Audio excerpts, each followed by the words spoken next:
యుద్ధాలు వచ్చినప్పుడు కమ్యూనిస్టు దేశాల వైఖరి ఎలా ఉంటుంది? భావజాలాన్ని పక్కన పెట్టి తమ దేశానికి ఎక్కువ లాభం ఎటుంటే అటు చేరిపోతాయా? ఉగ్రవాదాన్ని ఎగదోస్తున్న పాకిస్తాన్కు కమ్యూనిస్టు దేశం చైనా ఎందుకు మద్దతిస్తోంది? భారత్ వైపు రష్యా ఎందుకు నిలబడింది?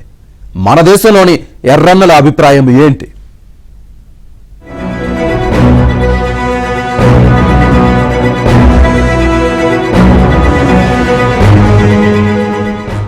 భారత్ పాక్ మధ్య యుద్ధ వాతావరణం నెలకొనడంతో భారత్ కు పూర్తి స్థాయిలో మద్దతిస్తోంది రష్యా. దౌత్యపరంగానే కాదు, సైనిక పరంగానూ ఇండియాకు సాయం చేసింది. 1960లో 70లో జరిగిన యుద్ధాల్లో ఆయుధాలను సైతం భారత్ కు సమకూర్చింది.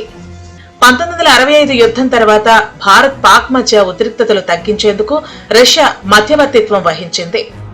పాకిస్తాన్ కు భారీగా అప్పులిచ్చింది చైనా.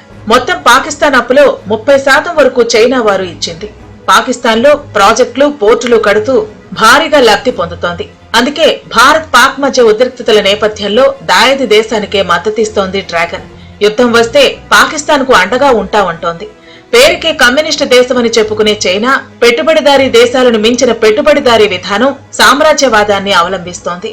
సామ్రాజ్యవాదంతో రగిలిపోతూ చిన్న చిన్న దేశాలను, భూభాగాలను ఆక్రమిస్తోంది. డబ్బు కోసం ఏ గడ్డైనా తినేందుకు సిద్ధంగా ఉంది చైనా. యుద్ధం వస్తే సపోర్ట్ చేస్తామంటూనే తమ యుద్ధ విమానాలను, ఆయుధాలను పాకిస్తాన్ కు అమ్ముతోంది. అప్పులిచ్చి పాక్ ను పీల్చి పిప్పి చేస్తోంది.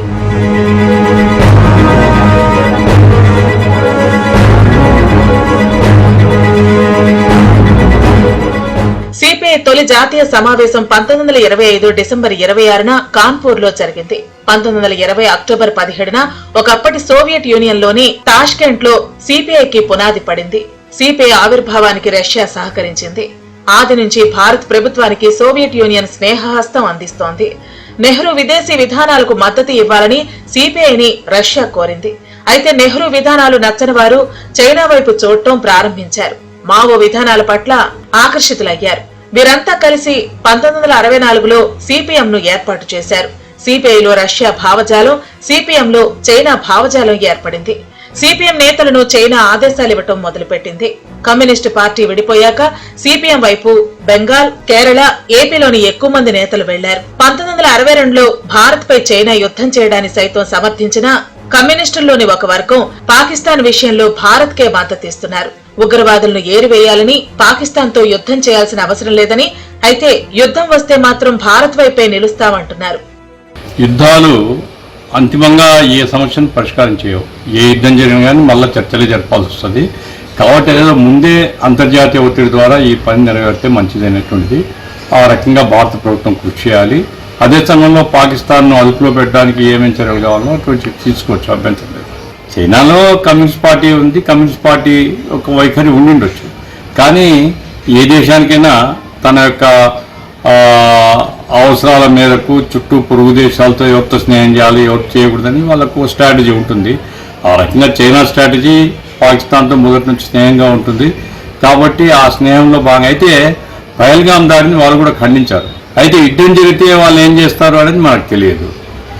అయితే మీరేం చేస్తారని ఖచ్చితంగా మేము భారతీయ పౌరులుగా భారతదేశ ప్రభుత్వాన్ని బలపరుస్తాం, భారతదేశ సమగ్రతను బలపరుస్తాము. అందులో సందేహం లేదు.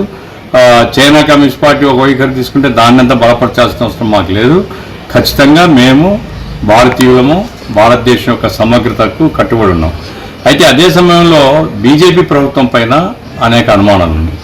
బీజేపీ ఏంటంటే మొదలు చూస్తున్నాం, మతత్వాన్ని ఆయుధంగా చేసుకొని ఓట్ల కోసం రాజకీయాలను ప్రేరేపిస్తుంది, మతం దాడులు చేస్తుంది.